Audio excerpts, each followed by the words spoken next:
Cette semaine, nous allons parler de saisir la destinée. Car je crois que chacun de nous, nous sommes appelés à accomplir les plans de Dieu. Si nous venons dans Éphésiens, nous voyons que la Bible dit que Dieu nous a préparé de bonnes œuvres afin que nous les accomplissions.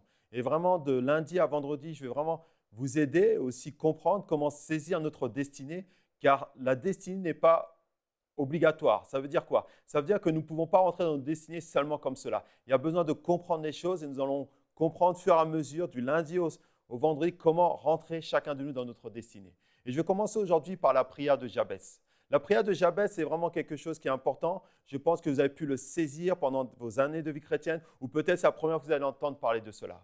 Nous allons aller dans 1 Chronique chapitre 4, versets 9 et 10, car on va parler de cet homme.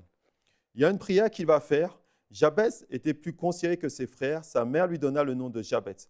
En disant, c'est parce que je l'ai enfanté avec douleur. Jabès invoqua le Dieu d'Israël en disant, si tu me bénis et que tu étends de mes limites, si ta main est avec moi, si tu me préserves du malheur, en sorte que je ne sois pas dans la souffrance. Et Dieu accorda ce qu'il avait demandé. Là, nous allons comprendre. Pourquoi est-ce que je veux vraiment qu'on parle de cette prière? Parce que dans cette prière, il va y avoir 4 positions qu'on va comprendre que Jabès est rentré, va nous aider à rentrer aussi dans notre destinée. Le contexte déjà qu'on va faire, c'est comprendre qui est Jabès. Jabès était un enfant qui est né et son nom va déterminer toute sa vie. Son nom, c'est Jabès, qui définit quoi? Souffrance, douleur, cause de souffrance et de douleur. Pourquoi est-ce que je veux qu'on parle de cela? Parce que quelquefois, pour saisir notre destinée, nous avons besoin de faire rase, table sur le passé. Ça veut dire table rase sur ce qui était notre histoire. Là, Jabès va faire quelque chose d'extraordinaire. Il va invoquer l'Éternel. Pourquoi? Parce que dans ce contexte, sa vie, son nom va lui porter préjudice. Parce qu'il va comprendre que son nom, en fin de compte, ne signifie que douleur. Que son nom va définir des choses qui vont l'empêcher de rentrer dans sa destinée. Je ne connais ni ton passé, ni ton histoire. Mais je sais que quelquefois, notre histoire, nos passés, nos erreurs nous portent toute notre vie. Et si tu ne fais pas rase table dessus, si tu ne fais pas table rase sur ce passé-là, tu ne pourras pas rentrer dans ta destinée. Et la prière de Jabès va nous faire réaliser que chacun de nous, peu importe notre histoire, peu importe notre passé, peu importe les erreurs que nous avons pu faire, peu importe les errements que nous avons pu avoir, peu importe nos échecs ou nos réussites, Dieu a une destinée pour toi et pour moi. Et ça, c'est une chose que nous devons comprendre. Et pourquoi je dis cela? Parce que Jabès décide de ne pas se laisser influencer par son histoire, de ne pas se laisser influencer par son nom. N'oubliez pas, je vous ai dit que Jabès signifie souffrance, douleur, cause de malheur. Et imaginez-vous, dans votre vie, dans votre passé, chaque fois que vous voulez faire quelque chose pour Dieu, chaque fois que vous voulez rentrer dans la destinée que Dieu a pour vous, une fois peut-être vous vous dites, oui, je vais prier pour quelqu'un, mais votre passé revient. Et c'est ça que je vais essayer que vous compreniez. Jabès avait compris que sans Dieu, il ne pouvait rien. C'est pour cela qu'il commence par une prière. Jabès invoqua le Dieu d'Israël. Et j'aimerais vous dire qu'il y a quelque chose d'important.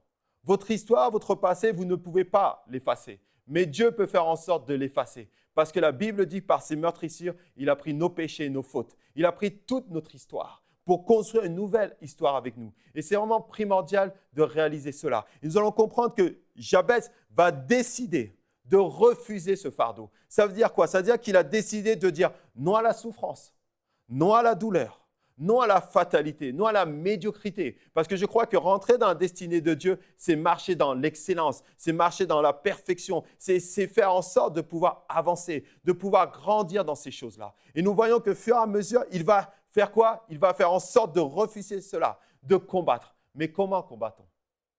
Souvent, nous combattons avec notre histoire, nous combattons avec nos façons de penser, nous combattons en disant non, ce n'est pas comme ça que je suis. Lui va faire autre chose. Je crois que le plus grand combat que nous devons avoir, la Bible dit que nous ne luttons ni contre la chair, ni contre le sang, mais contre toute domination. La première chose que nous devons faire, c'est comme Jabès a fait. Il a prié. Et dans cette prière, nous allons voir 4 choses vraiment importantes qui vont nous aider à réaliser que notre passé, notre histoire, nos échecs, nos manquements ne peuvent pas altérer pour entrer dans notre destinée. Il y a seulement une décision à prendre. Et cette décision qu'il va faire, c'est qu'il va commencer à prier. Et j'aimerais vraiment vous parler de 4 points qui m'ont interpellé dans cela. La première chose, il va demander que Dieu le bénisse. La deuxième chose que nous allons voir, il va demander que Dieu agrandisse son territoire. C'est-à-dire qu'il va agrandir sa vision qu'il a de lui-même et aussi la vision que les autres ont de lui. La troisième, nous allons voir, c'est qu'il a demandé que la main de Dieu soit avec lui. Parce que ça, c'est une chose, sans Dieu, vous ne pouvez rien. Sans Dieu, vous ne pouvez pas effacer votre passé. Sans Dieu, vous ne pouvez pas effacer votre histoire. Mais Dieu efface toutes choses. Et la quatrième, il a demandé que Dieu le garde du mal. Et chaque point, nous allons voir pour pouvoir comprendre que cette prière qui est décortiquée va nous faire réaliser que sa prière, elle est inspirée. Et je crois que toi et moi qui êtes là, toi qui regardes devant l'écran là, tu peux faire cette prière avec moi pour réaliser que Dieu veut vraiment changer ta destinée. Peut-être tu as marché, tu as fait des échecs sur échecs. Peut-être tu as essayé de prier, tu as essayé de faire des choses. Tu as prié pour des malades, tu as dit mais ça ne marche pas, j'essaie, mais ça ne fonctionne pas. Parce que dans ta mentalité, comme Jabez savait, sa mentalité, n'oubliez pas, son nom pour lui n'était pas une bénédiction. Son nom était une malédiction. La Bible dit qu'on l'appela quoi? Jabez, c'est-à-dire qu'on l'appela douleur, souffrance. Imaginez-vous. À cette époque, dans l'Ancien Testament, un nom signifiait quelque chose. Son nom signifiait souffrance, signifiait douleur, signifiait maltraitance, toutes ces choses. Peut-être toi, ton nom, ton histoire te dit oui que tu ne peux pas le faire, mais j'aimerais te dire que tu peux le faire. La première chose que tu vas faire, c'est comme Jabez a fait. Il a demandé que Dieu le bénisse. Pourquoi et pour qui? Alors nous allons voir pourquoi. Pourquoi est-ce qu'il a demandé que Dieu le bénisse? Parce qu'il sait que sans Dieu, il ne peut rien faire. N'oubliez pas, son nom était symbolique de la malédiction. Son nom symbolisait pas la bénédiction, mais symbolisait, oui, je suis maudit. Regarde, ma mère m'a engendré et le premier nom qu'elle a donné, ce n'est pas bénédiction, ce n'est pas joie, ce n'est pas paix, mais elle m'a appelé souffrance. Pourquoi est-ce qu'il a demandé que Dieu me bénisse? Pour que sa pensée, sa façon de voir change les choses. Il a compris que non, le nom que j'avais auparavant, il ne fallait pas que je change de nom, mais il fallait que je change ma manière d'aborder ce nom-là. Et souvent, notre façon de penser change la façon comment on va rentrer dans notre destinée. La façon de nous voir va changer aussi notre manière de pouvoir nous comporter dans les choses de Dieu. Parce que tout commence non pas par ce que Dieu a fait, parce que Dieu a tout accompli. Vous savez, Dieu a tout fait. Mais la chose que des fois que nous avons du mal à réaliser, c'est est-ce que nous sommes capables? Est-ce que nous sommes capables de pouvoir avancer? Est-ce que nous sommes capables de pouvoir grandir dans ces choses-là? Et sa mentalité, sa façon de se voir, bloquait obligatoirement ce que Dieu avait pour lui. Imaginez-vous, on vous appelle malédiction, on vous appelle souffrance, on vous appelle douleur. Chaque fois que vous marchez dans votre scolarité, vous êtes là, on vous dit non, tu ne sauras rien, tu ne réussiras jamais dans ta vie. Chaque fois que tu marches, tu essaies de faire un effort, mais chaque fois que tu entreprends les choses, rien ne fonctionne. Mais lui, il va dire non, maintenant je décide de changer cela. Je décide que Dieu me bénisse. Oui, Dieu veut te bénir. Dieu veut changer ton nom en souffrance, en paix. Dieu veut changer en douleur, en joie. Et ça, c'est une chose que nous devons comprendre.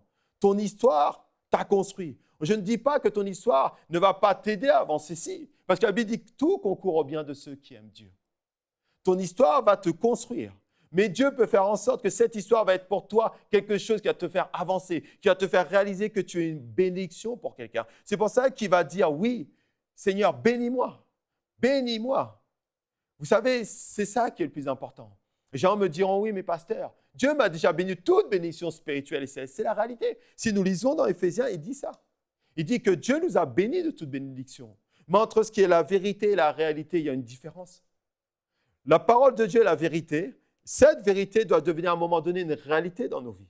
Et Jabez s'est confronté à cela, à cette vérité que Dieu l'a béni, mais à la réalité que son nom qu'il a porté depuis son jeune âge jusqu'à aujourd'hui lui pose problème. Lui pose problème. Et c'est la même chose dans notre vie. Quelquefois, quand nous naissons de nouveau, quand nous venons à Christ, nous sommes nés de nouveau, quelque chose va se produire. L'ancienne créature va devenir morte et nous allons devenir une nouvelle créature. Parce que la Bible dit que nous devenons une nouvelle créature et toutes choses anciennes sont passées. C'est la réalité. Ça, c'est une réalité qui est effective. Et je ne reviendrai pas là-dessus. Dieu a dit que tu es une nouvelle créature, toutes choses anciennes sont passées. C'est la réalité. Mais la vérité, c'est quoi? C'est que quelquefois, dans nos cœurs, dans notre âme, il y a le passé qui revient. Il tiraille tout le temps. C'est pour ça que nous avons besoin de demander que Dieu nous bénisse. Nous avons besoin de nous souvenir ce que Dieu a fait pour nous. Nous devons comprendre que Dieu veut nous utiliser comme un instrument de bénédiction, pas comme un instrument de malédiction. Mais pourquoi? Parce que Dieu a des plans et des buts pour ta vie. Et je dirais même maintenant, pour qui? Pour qui il va te bénir? Premièrement, oui, c'est pour toi-même, pour te sentir dans la paix, pour te sentir utile pour l'avancement du royaume, pour te sentir dire que ce que tu étais incapable de faire, aujourd'hui, tu es capable de le faire. Ce que tu ne pouvais pas faire hier, tu peux le faire aujourd'hui, parce que tu es en Christ, parce que tu es une nouvelle créature. Voilà déjà, premièrement, pour qui? Pour toi-même. Parce que si toi, tu ne crois pas, Dieu ne peut rien faire. La Bible dit, voici ce qui est agréable à Dieu, c'est que tu crois en lui. Sans la foi, il est impossible d'être agréable à Dieu. Alors, la première chose, pourquoi Dieu veut te bénir, c'est déjà pour toi-même. Pour que toi, tu crois que ce que Dieu a mis en toi est quelque chose d'une valeur exceptionnelle. Que tu es une personne exceptionnelle à ses yeux. Et que tu es une personne exceptionnelle à tes propres yeux. Mais la deuxième chose qui est importante, pour qui? C'est pour ta famille. C'est pour tes amis. C'est pour ton voisin, pour tes collègues de travail. Parce que tu es cette bénédiction pour quelqu'un. Oui, avant, peut-être, tu te considérais comme une malédiction. Peut-être, tu considérais, mais je ne peux pas le faire. Oui, mais quand Dieu te bénit, c'est pour être une bénédiction pour quelqu'un. Dieu ne nous bénit pas pour nous dire, oui, bénis-moi, bénis-moi. Non, il nous bénit afin de bénir les autres, afin d'être une bénédiction pour quelqu'un, afin d'être une bénédiction peut-être pour celle que tu vas rencontrer à la caisse, peut-être pour le pompiste, peut-être pour une personne, pour ton voisin, pour ta voisine, peut-être pour quelqu'un, membre de ta famille. Je me souviendrai toujours de ce qu'un homme de Dieu un jour m'a dit. Un jour, il m'a dit, un jour, quelqu'un aura besoin que tu aies foi pour lui. Et je crois que quand Dieu veut te bénir, c'est pour que tu aies la foi pour lui dans une situation que lui-même n'a pas foi. C'est pour cette raison-là qu'il dit que Dieu me bénisse. Oui, bénis-moi. Non pas pour me bénir et pour m'enrichir de tout, mais en sorte pour pouvoir faire les choses, pour pouvoir rentrer dans la destinée que Dieu a pour toi et pour faire rentrer aussi les autres dans ce que Dieu a pour eux. Et ça, c'est une chose qui est importante. La deuxième chose que nous allons voir, après avoir demandé qu'il le bénisse, regardez bien ce qu'il dit. Il dit, si tu me bénis, que tu étendes mes limites. Et nous avons besoin de réaliser que Dieu veut que nous étendions nos limites. Mais quelles limites? Pas nos limites à nous, mais les limites de Dieu. Parce que Dieu est un Dieu illimité en bénédiction. Dieu est un Dieu qui veut agir dans toute ta vie. Et ça, c'est une chose que nous devons réaliser. Dieu veut que nous soyons des personnes qui nous voyons différemment. Quelquefois, ton histoire, ton passé t'a limité en des choses parce que tu ne réussissais pas à faire. Mais lui, il va dire, non, Seigneur, étends mes limites. C'est-à-dire ce que je ne pouvais pas faire hier, que je puisse le faire aujourd'hui. Ce que j'étais incapable de faire l'année dernière, que cette année, je sois capable de pouvoir le faire. C'est en cela qu'il dit d'étendre ses limites. C'est en cela qu'il dit, oui, tes limites ne seront plus centrées sur ta malédiction, mais tes limites seront illimitées. Parce que moi, j'ai des plans et des buts pour toi. Et ça, c'est une chose que nous devons réaliser dans nos vies. Nous devons réaliser que Dieu veut vraiment étendre nos limites. Mon peuple périt par faute de connaissance. Cette connaissance de savoir qu'on est limité à nous-mêmes fait qu'on périsse. Mais si on ne regarde pas à nous-mêmes, mais qu'on regarde à Dieu, Dieu va étendre nos limites. Dieu va agrandir la vision qu'on a de nous-mêmes. Parce que Dieu a de grandes visions. Dieu a de grands plans pour toi et pour moi. Mais quelquefois, notre histoire, comme je disais auparavant, nous limite. Oh non, mais non, avant j'essayais de faire ça, pasteur. Avant j'essayais de faire ça, mon frère. Avant j'essayais de faire ça, ma soeur. Je prêche l'évangile dehors, mais il n'y a personne qui vient au Seigneur. Mais là, le Seigneur dit non, étends tes limites. Ce que toi tu fais, Dieu va le multiplier. Et c'est là le défi que toi et moi, je te lance aujourd'hui. De pouvoir justement rentrer, de pouvoir te dépasser. Ce que tu ne peux pas faire, Dieu peut le faire. Car la Bible dit cela est impossible à l'homme. Mais tout est possible à Dieu. Alors, étends tes limites. Et nous allons voir un verset qui parle de cela. Allons dans Ésaïe chapitre 54, verset 2. Et vous allez voir que ce verset parle de cela. Élargis l'espace de ta tente, qu'on déploie les couvertures de ta demeure, ne retiens pas, allonge tes cordages et affermis tes pieux. Élargis l'espace de ta tente. Dieu ne demande pas d'élargir l'espace de la tente de Dieu. Dieu demande d'élargir ta tente, c'est-à-dire d'élargir ta vision. De ne pas voir tes impossibilités, mais de voir les possibilités en Christ. De ne pas voir tes limites en toi, mais de voir les limites en Dieu. Et c'est là qui est merveilleux. Parce que Dieu veut qu'on élargisse notre vision des choses. Dieu veut qu'on regarde à plus loin que nous-mêmes. Dieu ne veut pas que tu regardes au bout de ton nez. Dieu ne veut pas que tu regardes à ton nombril. Oui, ton histoire t'a construit. Mais je peux te dire que Dieu veut commencer et construire une nouvelle histoire avec toi. Jabez avait compris cela. Jabez avait prié pour cela. N'oublie pas, il a dit, Seigneur, si tu me bénis, et étends mes limites. Et nous sommes là en train de parler des limites que toi, tu te limites parce que ton histoire t'a dit, tu ne pourras pas. Peut-être tes parents, tes amis ont dit, non, tu n'es pas capable. Je sais ce que ça peut représenter, cela. Dans ma vie aussi, on m'a dit, non, tu n'es un bon à rien, tu ne réussiras jamais. Mais le jour où Dieu m'a révélé que Dieu peut faire des choses extraordinaires avec moi, que Dieu veut faire des choses extraordinaires. Ce n'est pas qu'il ne peut, il veut faire des choses extraordinaires. J'ai réalisé que Dieu veut vraiment que j'élargisse ma vision, que j'élargisse ma tente, comme dit sa parole. Élargis l'espace de ta tente, élargis les choses. Ne te limite pas seulement à ta petite vision, mais limite-toi à ce que Dieu a pour toi, c'est-à-dire des choses illimitées. C'est pour ça, étends aujourd'hui encore. Peut-être dans ta tête, tu te dis, mais ce n'est pas possible. Mais justement, ce qui est impossible à l'homme, tout est possible à Dieu. Fais confiance à Dieu, comme Jabez a fait confiance à Dieu, comme j'ai fait confiance à Dieu, comme des millions de chrétiens font confiance à Dieu chaque jour. Chaque matin, ils se lèvent, ils ont un combat à mener. Et je t'encourage vraiment, étends les limites, s'il te plaît. Ne limite pas ce que tu as échoué. Et c'est vrai que des fois, nos échecs reviennent. Mais pasteur, je suis chrétien depuis tant d'années, j'essaye et j'essaye. Mais moi, je te dis, ne t'arrête pas. Ne t'arrête pas, parce que Dieu n'a pas fini avec toi. Dieu veut faire avec toi. Mais ne te limite pas. La troisième chose que nous pouvons voir dans sa prière, c'est que ta main soit avec moi. Waouh! Vous savez, je vais vous dire un secret dans les choses de Dieu. Sans Dieu, vous ne pouvez rien. Là, Jabez va comprendre une chose, que ta main soit avec moi. Jabez a compris que si la main de Dieu n'était pas avec lui, il ne pourrait pas réussir. Il ne pourrait pas rentrer dans sa destinée. Quelquefois, malheureusement, notre histoire, notre passé, notre cursus font que nous nous appuyons sur nos expériences. Mais j'aimerais vraiment t'encourager aujourd'hui à dire non, demande que la main de Dieu soit avec toi. Parce que sans Dieu, tu ne peux rien. On peut construire des choses ici. On peut faire beaucoup de choses, mais on peut ne pas faire la seule chose que Dieu nous demande. Nous avons besoin, toi et moi, de la main de Dieu sur nos vies.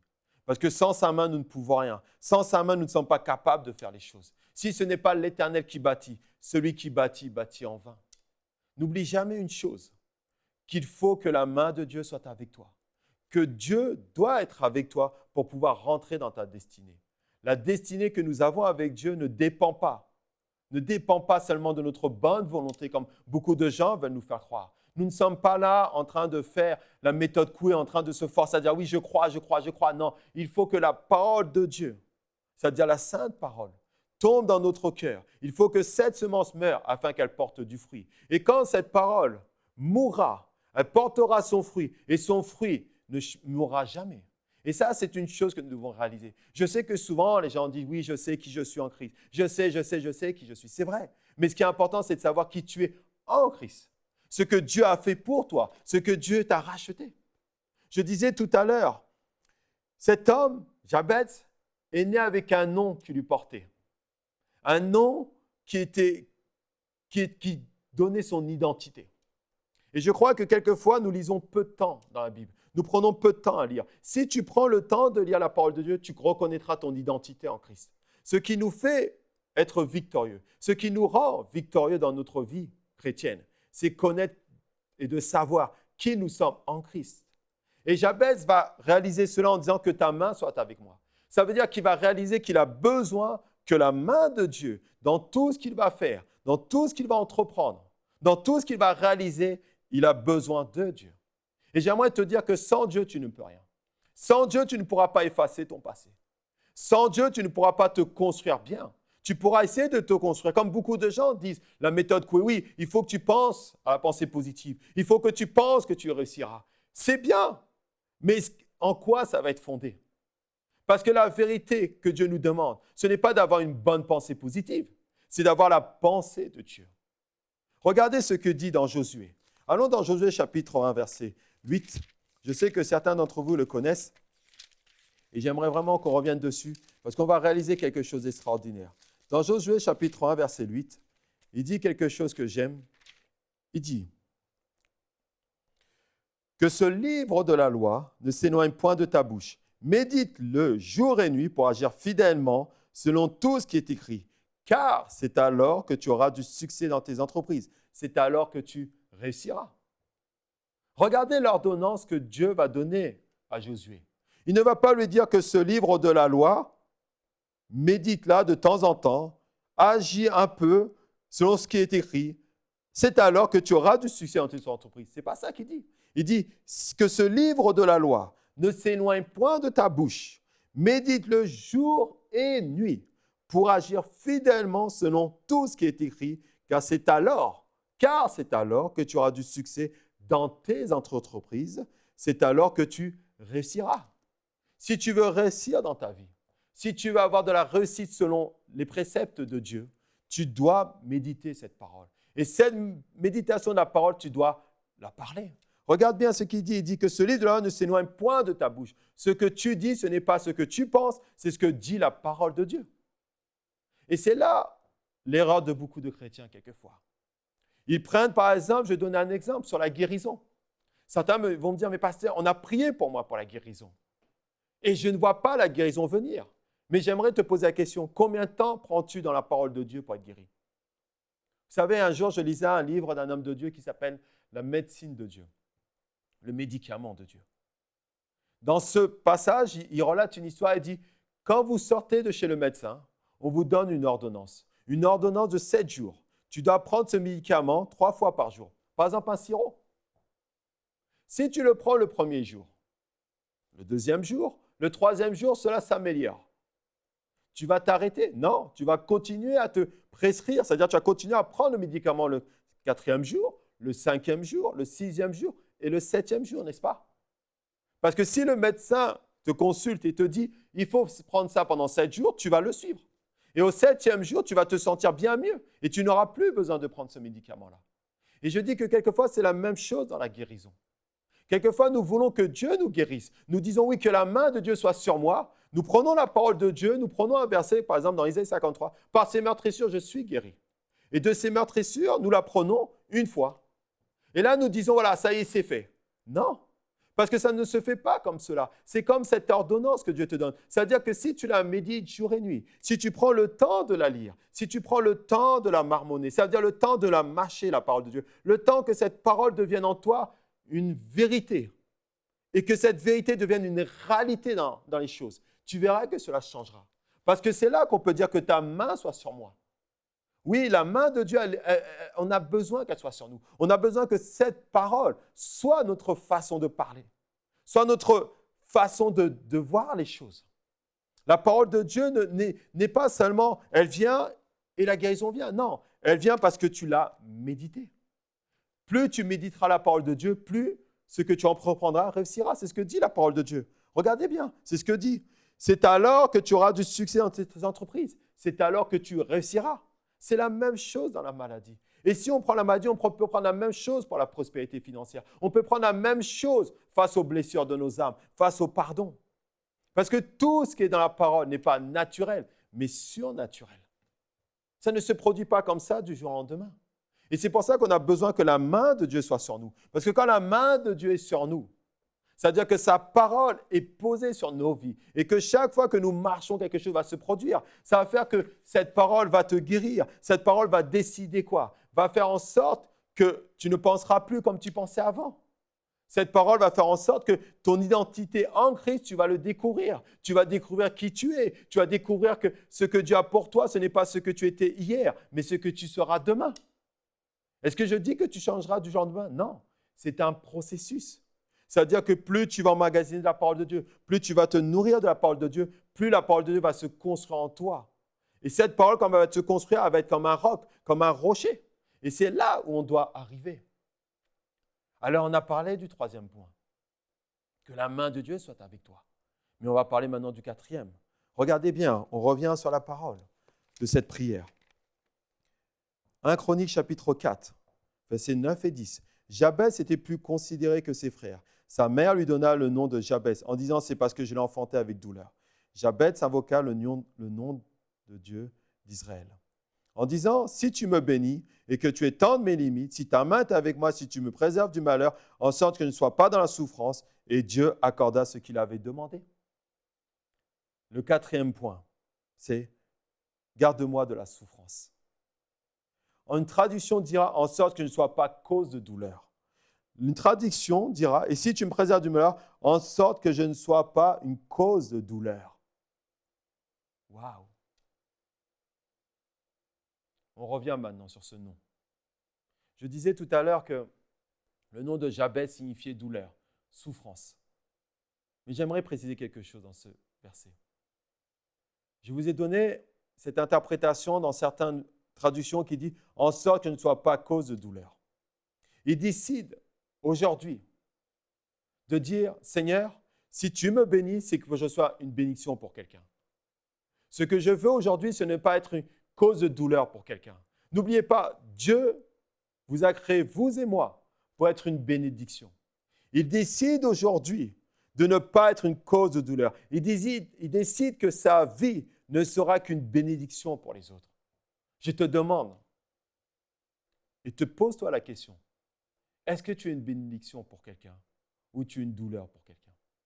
Est-ce que tu es une source de bénédiction pour quelqu'un ou une source de malheur pour quelqu'un? Quand il demande ça, ce n'est pas seulement le préserver lui, c'est aussi faire en sorte que lui, sa vie, soit une vie de bénédiction. Combien sommes-nous quelquefois à ne pas être ce que la parole de Dieu dit qu'on soit? Combien sommes-nous à critiquer des fois nos pasteurs? Ou combien sommes-nous des fois à critiquer notre frère, notre sœur? Combien sommes-nous toujours à juger quelqu'un? Je disais il n'y a pas longtemps, quelqu'un m'a dit une phrase et j'aimerais vous le dire aujourd'hui. Vous savez, nous sommes la seule armée dans ce monde. L'armée de Dieu. Ou les blessés qu'on a dans notre armée. À la place de les relever, on les tue. Tu connais peut-être un frère qui est tombé. Tu connais peut-être une sœur qui a abandonné la foi. Ne sois pas une cause de douleur. Ne sois pas un Jabez pour lui, mais sois une source de bénédiction, je t'en supplie. Prie pour lui. La Bible dit que si tu vois ton frère qui pêche, il ne dit pas va, condamne-le. Il dit prie pour lui. Et quelquefois, nous oublions cela. Nous oublions que pour entrer dans notre destinée, Dieu nous demande d'être une source de bénédiction. Il décide de ne plus être une cause de malheur. Il décide de ne plus être comme il marchait auparavant dans la chair. Il décide de marcher par les choses de l'esprit. Il décide d'être ce que dit la parole de Dieu dans 1 Corinthiens chapitre 13. L'amour ne soupçonne point le mal. L'amour ne cherche point son intérêt. Et je t'invite aujourd'hui à changer aussi de direction. Que dans cette prière, tu comprennes que tu n'es pas créé, que tu n'as pas été créé pour être une malédiction pour quelqu'un, mais tu as été créé pour être une bénédiction. Tu as été créé pour prier pour quelqu'un. Tu as été créé pour donner la vie à quelqu'un. Tu as été créé pour bénir les personnes, pour guérir les malades. Tu as été créé pour donner des exhortations, pour donner des encouragements. C'est à cela que nous avons été créés. Et j'aimerais vraiment t'encourager à vraiment saisir cela. Parce que c'est ce que Dieu nous demande. Et nous réalisons dans tout ça que lui dit « préserve-moi du mal ». Ça veut dire quoi? Préserve-moi d'être une malédiction pour quelqu'un. Alors voilà le sujet sur Jabez. Les 4 points que j'ai pu voir. Il a demandé que Dieu le bénisse. Il a demandé que Dieu agrandisse son territoire. Il a demandé que la main de Dieu soit avec lui. Il a demandé d'être une source de bénédiction. Et je t'encourage vraiment à réaliser que Dieu a des plans et des buts pour toi. Alors mets-toi à prier et tu verras que Dieu changera ta destinée. Sois béni. Cette émission est rendue possible grâce au précieux soutien des partenaires d'Enseigne-moi Canal International. Retrouvez tous nos programmes sur enseigne-moi.com.